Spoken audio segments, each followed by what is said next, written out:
All right, I'm the Flat Rate Master, and today we're talking about service perspective, professional versus do-it-yourselfer. Is that service really necessary? Let's compare. I get a lot of comments on my videos about professional technicians ripping people off. And yes, it happens. Believe me, it happens. I hate it, but it does happen.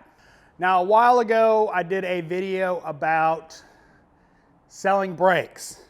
Now, I'm sure most professional technicians have seen these brake depth gauges. Basically, no go, no go on, needs to be done at red, yellow can wait a little bit, green is good. And I talked about several times we've had cars come in where brakes were recommended by another shop without vibration complaints, without us test driving and having a vibration. They just recommended brakes and they were over the 3mm mark. In fact, most of them I think were like 6mm or up, and I commented that was just straight up wrong. It is, period, it's wrong. I got a bunch of negative comments on that for various reasons. Oh, if it's this many millimeters, it's about to hit the wear bar, yada, yada, yada. No. It's hitting, I got another one, it's hitting the brake sensor on a BMW, needs brakes. No, it doesn't. It tells you in the CBS how much percentage of brakes is left. It's a variable resistance sensor. The more you wear it down, the more it tells you you need brakes. So no. Anyway, I digress. If I remember, I'll put it up here. Probably not, but I'll try. Anyway, comparing a perspective of a do-it-yourselfer versus a professional. I look at a car to determine whether or not a repair is needed immediately in the future or something to keep an eye on. I think of myself. I don't get paid to work on my own cars. So when I would fix it is when I recommend it for immediate repair. If I think it's something I would put off, i.e. not come in on a weekend to fix it, it's something that needs to be monitored. But that perception is different for every technician and every do-it-yourselfer. Let's say technician A says a valve cover is leaking bad enough that it needs to be resealed. Technician B says, no, it doesn't need to be resealed yet. We need to clean it up and monitor. Technician C says, I didn't see nothing, it's good. What's the do-it-yourselfer going to think? When three technicians differ on whether or not a repair needs to be done, what's a do-it-yourselfer going to do?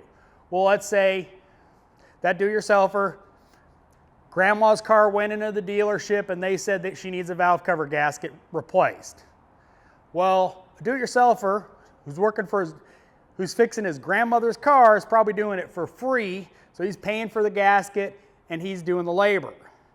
He's going to err on the side of it doesn't need to be done because I don't want to do it. And that's a wide divide between a technician that's trying to maintain a car versus a do-it-yourselfer that's trying to maintain a car. There's a different perspective. So just because the dealership said needs XYZ, it may need XYZ. Your opinion, it may not need XYZ. It's a matter of opinion. A while ago, me and another technician got into a discussion on Honda compliance bushings.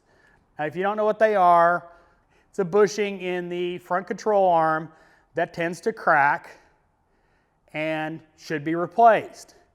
Now, his opinion was that bushing on a particular vehicle was not damaged enough to recommend. Now, for me, it was torn, so it was valid to recommend that be replaced. Now, his argument was it wasn't completely broken, so it wasn't a safety concern. I would have never written it up as a safety concern. I would have written it up as it's ripped, recommend replacement. That do-it-yourselfer, He might have that mentality of technician B. Oh, it's just torn a little bit, it's fine. This message is to the do-it-yourselfers that watch my channel. Just because a technician says it's, recommended, don't take it as gospel for one thing. Two, think about it from the other side of the aisle. The technician, he's looking at a vehicle and understands that that bushing is cracked, is ripped, and should be replaced. Your opinion on that may be different than his, but the fact of the matter is it's still torn. It's still cracked. So keep in mind when you get a quote from a dealership or an independent shop and they recommend something that in your mind is okay, in someone else's mind it may not be. It's a simple little thing, but the fact of the matter is a lot of repair suggestions are suggestions. If the service writer is telling your grandmother that she's going to die if she doesn't replace a slightly torn control arm bushing, yeah, that's wrong. So don't get me wrong in saying that when a technician looks over a car, when he looks over a car, he looks over it as thoroughly as possible for any maintenance concerns or repairs needed or recommended. So when they recommend something, it may not need it in your opinion, but in somebody else's opinion, it may be needed. So don't think they're just straight up trying to rip you off. They might be just trying to maintain that vehicle to factory specs, to as good as it can be. You may not agree with them, but they're actually not trying to rip you off. They're just trying to maintain your car. Now, other times they're straight up trying to rip you off. Don't get me wrong. That happens a lot too. So keep in mind, don't get all up in arms at me in the comments because yes, straight up does happen. But on the other side of it, the vast majority of technicians are not dishonest. They want to fix your car right.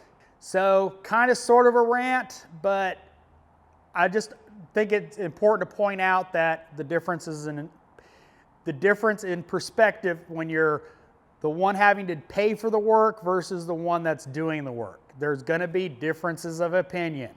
So thanks for watching. I am the Flat Rate Master. Leave your comments below.